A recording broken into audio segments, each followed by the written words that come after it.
Hi, this is Arturo, and this is a new video showing how I designed Madelyne Pryor from the X-Men.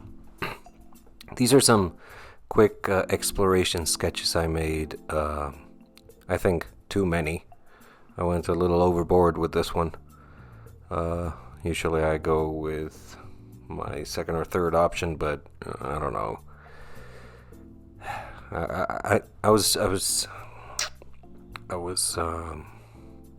trying to be careful of not making her like too sexy. I mean, she's basically wearing lingerie with big old leather boots and a cape, and I mean, there's not doesn't leave much to the imagination. And but I like what they did in X-Men '97. That's why I had the image right there as reference, because it's, I mean, you get the point. I mean, she's obviously kind of a dominatrix and very, very sexy, very aggressive, but it's still kid friendly, if sort of. So I wanted to go with that.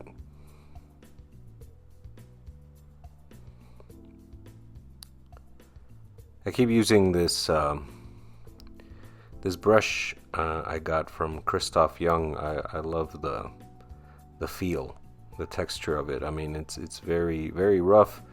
It's kind of like drawing with an old marker, and I love the feel of it. And you can use it as an eraser too. So the texture, that I don't know, attitude, that little bit of extra oomph is always there, which is fun. Anywho, this is, like I said, Madelyne Pryor. She's a clone of Jean Grey. By the way, all the information I know is mostly from the TV show, from X-Men '97. I was aware of her existence, sort of. I mean, you hear that Cable, because Cable's a more popular character than she is the son of Scott Summers, Cyclops, and Madelyne Pryor, who was a clone of Jean Grey. So you're like, oh, okay, all right.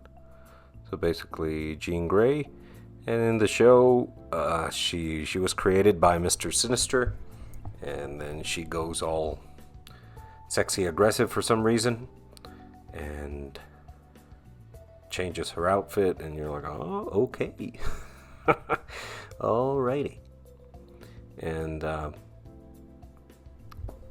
yeah, like I said, I liked what they did with her in the show. So I was like, yeah, let me see what I can do with this character. Like, what would my take on her be?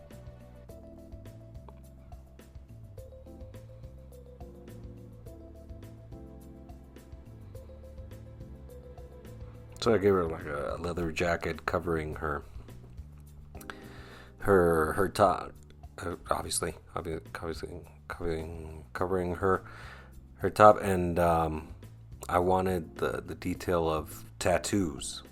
I was like, yeah. Even when I did the normal version of Jean Grey, that like the fan art I made, I gave her tattoos too, because I mean, she's a good girl, but I mean, that's very old fashioned to think of the bad girl, quote unquote, having tattoos. But I saw some very cool tattoos. Very it's not tribal. It's but there it's like elaborate florals and swirls and abstract patterns made with red ink. So I was like, I can definitely do something with that. Because she's also known as the Black Queen for some reason, I think. And there's a rose motif in there for some reason too. So I was like, all right, let me see if I can include that too in the tattoos, or somewhere in her pendant, and use some of that. I wanted the thorns or the stems of the roses to be like flames, referring back to the phoenix. And again, it's ornamental, it's decorative, it works.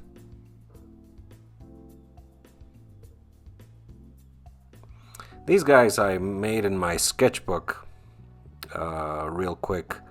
Right before bed, I was like, yeah, I want. She's known as the Goblin Queen, so let's make a few minions that are surrounding her a bit.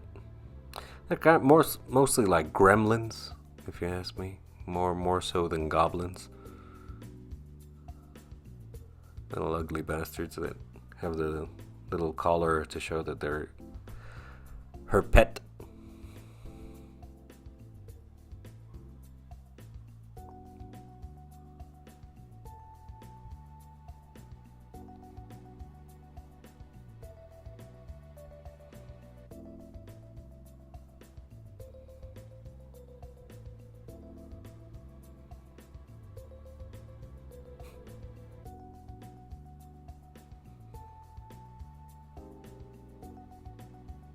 Also liked in the TV show the special effects they gave her for her particular powers.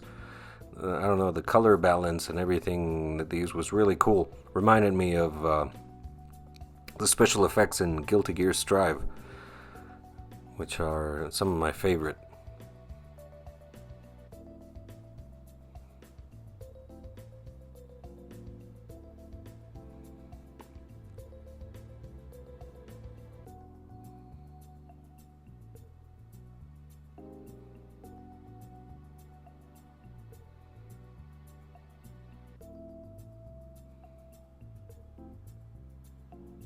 Anyways, this character's almost done.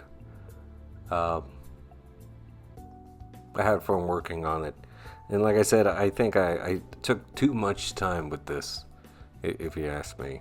You know, I have to do these in my spare time, but I just went overboard with the exploration. It was just too much. I mean, at a point it starts to become an excuse. Like, I mean, why am I looking at all this reference for? I mean, just take what you need and get to work. But sometimes you can't really find the feeling that you're going after, and you're looking for reference to answer that particular question. Anyways, this is the final image. Like I said, I'm happy with how she came out. She's the third in my series of fan arts of Marvel characters. I've done Sue Storm, Rogue in the Savage Land, and this is Madelyne Pryor. Looks good. Here's another video of character design. Click the logo to subscribe, and I'll see you in the next video. Bye-bye.